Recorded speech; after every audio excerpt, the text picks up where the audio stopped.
दोस्तों, आपका हमारे YouTube चैनल स्वस्थ काया में स्वागत है।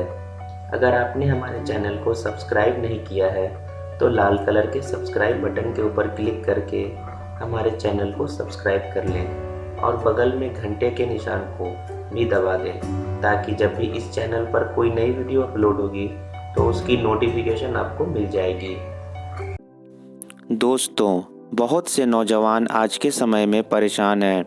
उनको कोई समझाने वाला नहीं है, अकल देने वाला नहीं है। सोचते हैं हमने तो ये सुना है, मेडिकल साइंस कहती है जितना मर्जी वीर बहाओ, कोई नुकसान ही नहीं होता। इससे तो उल्टा स्ट्रेस निकल जाता है, थकावट दूर हो जाती है, कामनेस आ जाती है, शांति आ जाती है और आदमी का मन इधर उधर नहीं भटकता है। तो फिर तो हस्त मैथुन करना फिर तो सही हुआ।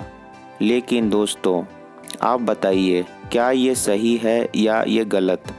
मैं ये कहता हूँ आप अपनी अकल का इस्तेमाल करें। मुझे आप एक प्रश्न का उत्तर बताएं। अकल का इस्तेमाल करना सही या गलत? क्या आप अपनी अकल का प्रयोग करते हैं या नहीं करते हैं? मुझे ये बताएं। भगवान ने जो चीज़ बनाई वो सही या गलत, या इंसान ने आपको भटका दिया और आप भट गए तो आप सही या गलत? आप अपनी जीवनी शक्ति के, अपनी ताकत को नाली में बहा दें तो क्या सही या गलत? आप अपना दिमाग इस्तेमाल करो। कभी इसको आजमाना हो तो एक बार आप तेज़ी से दौड़ो और देखो आपने 1 किलोमीटर कितनी देर में दौड़ा, और अगले दिन आप हस्त मैथुन करो और उसके बाद दौड़ो। तब देखो कितनी जल्दी सांस फूलती है और आप कितनी स्पीड से दौड़े, और आपको अपने आप पता लगेगा कि क्या शरीर की कितनी शक्ति आपने खर्च कर दी है। आयुर्वेद कहती है कि सबसे पहले जब आप भोजन खाते हो तो उसका रस बनता है। रस बनने के बाद फिर जाकर रक्त बनता है, फिर मांस, मेद, अस्थि, मज्जा, फिर जाकर शुक्र बनता है। शुक्र मतलब वीर्य, ताकत, वो बीज जिससे आपकी आने वाली संतानें पैदा होनी हैं। आपकी संतानें कैसी पैदा होंगी? आपने देखा कि पुराने ज़माने में लोग बहुत हट्टे कट्टे होते थे। अब जनरेशन धीरे धीरे वीक होती जा रही है। बाप जितना तगड़ा था, बेटा उतना तगड़ा नहीं है। आप अपने आप देखो, जो पुरानी जनरेशन थी वो जनरेट कर रही है या डीजेनरेट कर रही है? क्यों? क्योंकि हम जैसे जैसे हम अपने वीर्य को वेस्ट करते जाएंगे, आपकी आने वाली जो संतानें हैं वो उतनी वीक पैदा होती जाएगी। तो आप क्या चाहते हो? क्या आपके बच्चे कमज़ोर हों? तो आप अपनी अकल लगाइए। ये नहीं है कि लोग तो कहते हैं कि ये तो ऐसे है कि कुएं में से जितना मर्जी पानी निकाले जाओ, नया बनता जाएगा। आप ये बताइए, अगर आप अपने शरीर में से खून दे दो तो खून तो 24 घंटों में पूरा हो जाता है, लेकिन क्या उस खून में वो ताकत होगी जो ताकत आपके अंदर पहले थी? खून में उतनी ग्रेविटी, उतनी शक्ति, उतनी एनर्जी, उस सेल्स जितनी ताकत उस खून के अंदर थी, क्या वो ताकत बन जाएगी?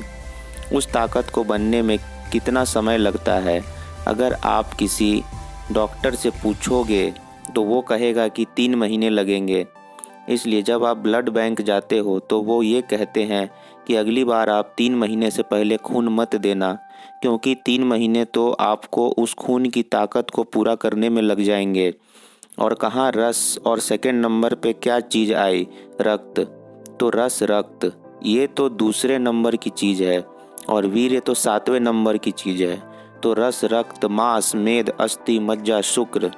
तो शुक्र जाकर बनता है एंड में। वो आपका पूरा निचोड़ है, वो आपका एसेंस है। आप देखो आपके बच्चे की शक्ल आपसे क्यों मिलती है? क्योंकि वो आपके वीर्य से पैदा हुआ है, आपके बीज से पैदा हुआ है। जब आपके वीर्य में जान नहीं होगी तो बच्चों में जान कहाँ से होगी? लोग कहते हैं कि जी स्त्री खुश नहीं होती। आपने प्राकृतिक रूप से चीज़ को इस्तेमाल ही नहीं किया। परमात्मा ने आपका वीर्य किस लिए बनाया? आपके लिंग को किस लिए बनाया? हस्त मैथुन के लिए बनाया या योनि के लिए बनाया? योनि कोमल है, हाथ हार्ड है।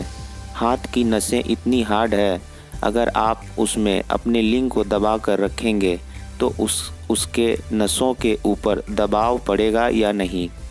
आपने अननेचुरल काम किया है तो अननेचुरल सब कुछ गलत और प्राकृतिक सब कुछ सही। आज लोग मान रहे हैं, क्यों योग की तरफ लोग झुक रहे हैं, क्यों पश्चिमी देश भी आज योगा कर रहे हैं। जो बड़े बड़े डॉक्टर हैं वो भी आप सुबह देखो पार्क में योगा कर रहे होते हैं। दोस्तों, आयुर्वेद जीवन जीने की पद्धति है, जीवन जीने का सही तरीका है और वीर्य आपकी जान है। इसे नाली में बहाना सही या गलत आप बताइए। अपने दिमाग का इस्तेमाल करना सही या गलत। फिर मत कहना बुढ़ापे में कमर में दर्द रहती है, जोड़ों में दर्द रहती है। फिर मत कहना बच्चे कमज़ोर पैदा हो गए। फिर मत कहना चेहरे पर नूर नहीं है, ताजगी नहीं है, ऊर्जा नहीं है, दम नहीं है। जवानी में जवान नहीं लगते, बूढ़े लगते हैं। गाल पिचके हुए हैं, हड्डियां धंसी हुई हैं। ब्लड में दम नहीं है, शरीर निरोगी नहीं रहता है। शरीर में दम नहीं रहा, वीक हो गया। लोगों के पीछे मत रहो, लोग बहुत कुछ कहेंगे। जो आयुर्वेद में लिखा है कि जो संचय करके अपनी शक्ति को रखो, आपकी स्त्री आपकी गुण गाएगी।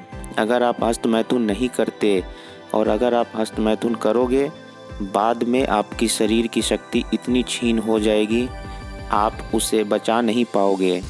आप जिस भी व्यक्ति को कोई सेक्स प्रॉब्लम हो, उसने ज़रूर पहले कभी हस्तमैथुन किया होगा।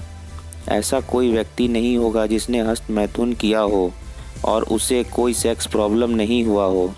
अगर आप चाहते हैं कि आपका जीवन लंबा चले, स्वस्थ चले, आपके बच्चे, आपकी जनरेशन बढ़िया हो, आपका शरीर जवानी से भरा रहे, बुढ़ापे में जल्दी बुढ़ापा नहीं आए, 80 साल तक भी संभोग के काबिल रहे, अगर वीर्य को सही जगह इस्तेमाल करोगे तो वो और ज़्यादा लबालब भरेगा।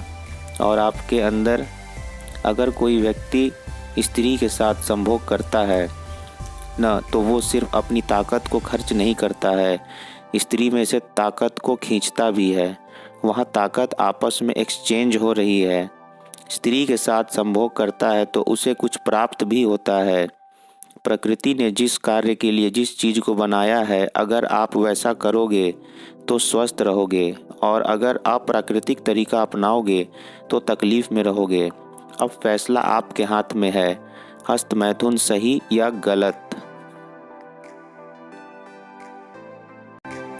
दोस्तों, आशा करता हूँ कि आपको यह वीडियो अच्छी लगी होगी और अगर आपको यह वीडियो अच्छी लगी है तो हमारे चैनल को सब्सक्राइब करना ना भूलें और हमारे वीडियोस को लाइक और शेयर भी कर दें। धन्यवाद।